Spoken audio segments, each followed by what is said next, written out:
S'il est une chose qui se porte bien sur cet espace, c'est la végétation. La nature a horreur du vide, dites-vous.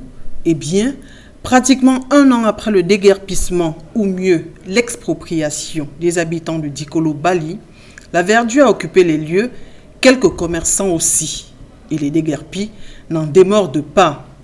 Le collectif des victimes crie au mutisme de l'État face aux questions qui restent sans réponse. Pourquoi est-ce qu'un an après, personne ne nous approche? Est-ce que c'est une volonté manifeste de faire oublier le drame de Dikolo? Mais comment peuvent-ils imaginer qu'on va oublier le drame de Dikolo? Les premières valeurs d'un homme, les premières richesses d'un homme, c'est sa terre et l'eau. Nous n'avons jamais eu une compassion de la part du ministère des Affaires sociales.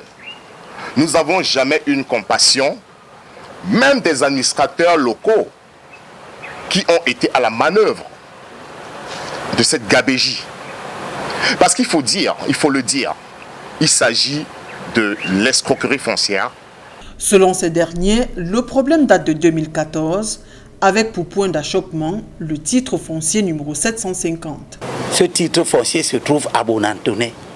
Il a une superficie de 143, sauf erreur de ma part, 143 mètres carrés. Voilà le titre foncier qui a été exproprié.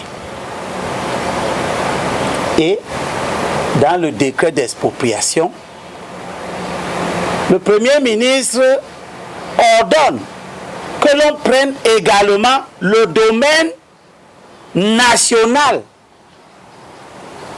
qui se trouve à Besseke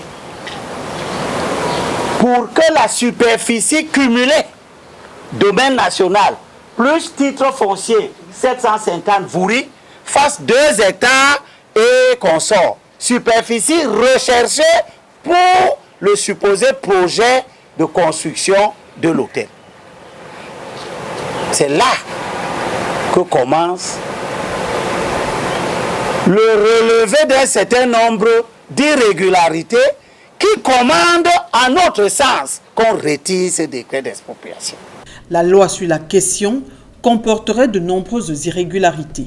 On dirait en disant naturellement que l'article 95 de la loi 2004 cité tout à l'heure dispose clairement que la sécurité foncière est assurée aux détenteurs des titres fonciers par l'État du Cameroun. Et dans ce qui s'est passé à Dikolo, c'est carrément le contraire. Donc, une pléthore de tests, de tests internes a été violée en la matière, notamment la loi de 85 portant expropriation pour cause d'utilité publique, son décret d'application, la loi de 2004 sur l'urbanisme. Bref, tous ces textes-là ont été violés.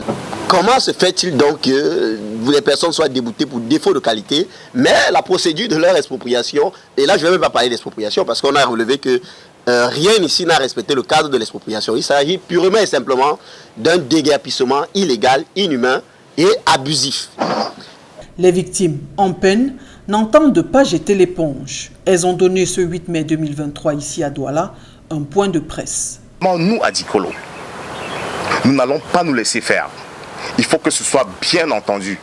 Nous n'allons pas nous laisser faire. Aucun hôtel ne sera construit à cet endroit.